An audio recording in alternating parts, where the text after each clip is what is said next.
Enzo Maresca is a snake. Itu mungkin ayat yang akan fan-fan Chelsea banyak meratip lah lepas ni. Pasal Maresca selepas membaca statement yang dikeluarkan oleh beliau sendiri 2 hari yang lepas dan juga statement yang dikeluarkan oleh Chelsea.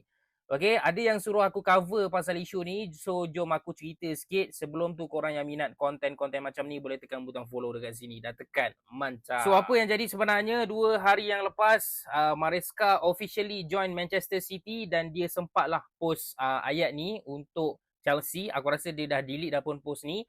Dia bagi tahu pada hujung Disember dia buat keputusan berat untuk meninggalkan Chelsea dan keputusan tu adalah 100% dia punya pilihan. Okay?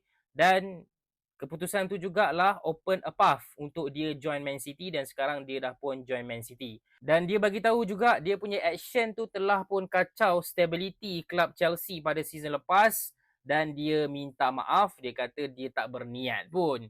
Okay? Dia kata I was treated well. Okay, ni semua ayat-ayat biasalah. So, jom kita tengok statement Chelsea pula. Statement daripada Chelsea. In autumn last year, the club was informed by our former head coach that there might be an opportunity for him to succeed Pep Guardiola. Okay, pada musim luruh. Musim luruh ni selalunya bulan 10, bulan 11 macam tu lah. Okay, so Maresca dah bagi tahu dia punya niat untuk ganti Pep dekat Man City.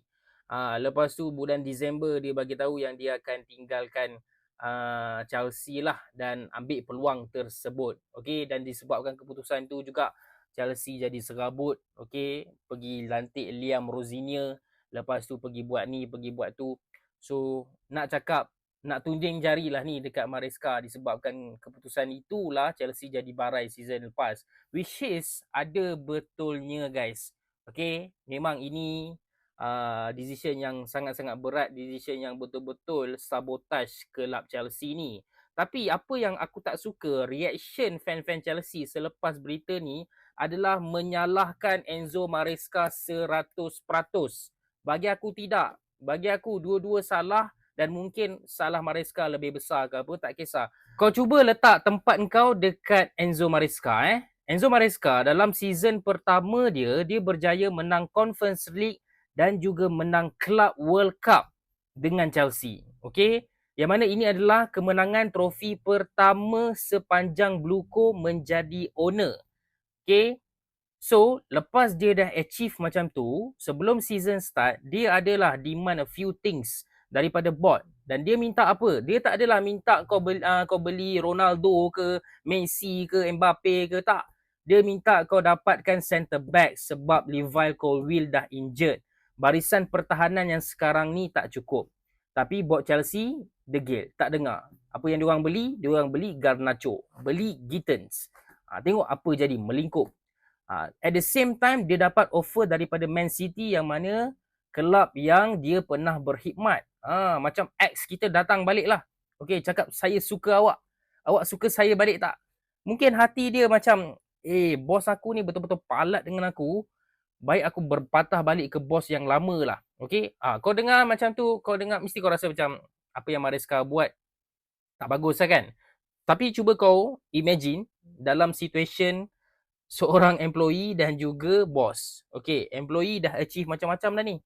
Employee dah dapatkan sales yang banyak untuk company, so dia demand sikit lah dekat bos. Demand pun tak adalah demand besar mana. Demand mungkin kerja fleksibel sikit, kerusi bagi selesa sikit, okay, bagi laptop satu lagi yang lebih banyak RAM ke kan. Itu je dia minta, tak adalah minta lebih-lebih pun. Tapi bos kata apa, tak payah. Kau tak payah nak minta apa-apa, kau dengar je cakap aku. At the same time, dapat offer daripada company lain. Dapat offer daripada company lama yang tahu memang lagi baik, memang lagi bagus bos dia. Kalau kau dalam situasi kehidupan sebenar, mesti kau akan cakap, lantaklah bos tu. Lantak kat dia lah, aku side dengan employee ni lah kan.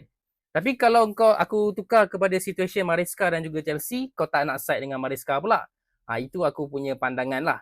Bukanlah aku nak kata dia betul 100%. Tapi at the same time, kau kena sedar yang Bluco ni memang banyak buat silap dan banyak buat salah. Sampaikan Maresca sendiri dah fed up. Dan dia kata, tak payahlah aku nak stay lama-lama dengan bos macam ni. Lebih baik aku pergi dekat Man City. Sebenarnya yang menjadi mangsa paling malang adalah dia ni lah, Liam Rosier. Okay, disebabkan keputusan Maresca tu, dia tiba-tiba dapat job besar, lepas tu dia tak dapat handle, lepas tu dia kena kecam, kena boo semua kan. Last-last kena pecat. Okay, tapi kena tanya juga, sekali lagi tanya bot, kenapa kau lantik dia ni? And kalau kau lantik sekalipun, kenapa bagi kontrak sampai 6 tahun? Kenapa tak bagi interim sahaja? Kenapa tak bagi test 1 tahun, 2 tahun je? Kenapa nak bagi lama-lama? Menunjukkan bot Chelsea at the same time, diorang agak clueless. Diorang tak tahu. Diorang tak ada plan B ke plan C ke. Yes, Maresca tinggalkan Chelsea memang mengejutkan. But at the same time, this is also a wrong decision from the board. Tapi aku tak rasa ramai fan Chelsea yang setuju dengan aku. Ramai fan Chelsea yang memang terus salahkan Maresca 100%. Lagi-lagi fan dekat Stamford Bridge tu, aku dah tahulah. By the time Man City jumpa Chelsea nanti dekat Stamford Bridge, memang Maresca ni kena boo lah. Tak ada lagi chant, "Oh, Enzo Maresca. Oh, Enzo Maresca." Aku rasa nanti memang confirm kena boo lah. Silap-silap siap ada bunyi ular lagi. Tapi kalau tanya aku takkan boo lah Maresca. Sebab aku appreciate apa yang dia dah bagi dekat Chelsea. Kau kena faham, Chelsea ni dulu adalah, kita grow up dengan Chelsea yang menang piala every season. Tapi dalam the last 5 years, kita tak dapat benda tu under owner baru. Tak menang apa-apa. Hanya tahun pertama Maresca sahaja yang finally kita menang trofi balik. Dia yang bagi benda tu dan aku appreciate benda tu. So aku tak adalah nak panggil dia ular ke, panggil dia apa ke. Yes, apa yang dia buat salah, but I won't disrespect him too much lah. Okay, so itu pandangan aku.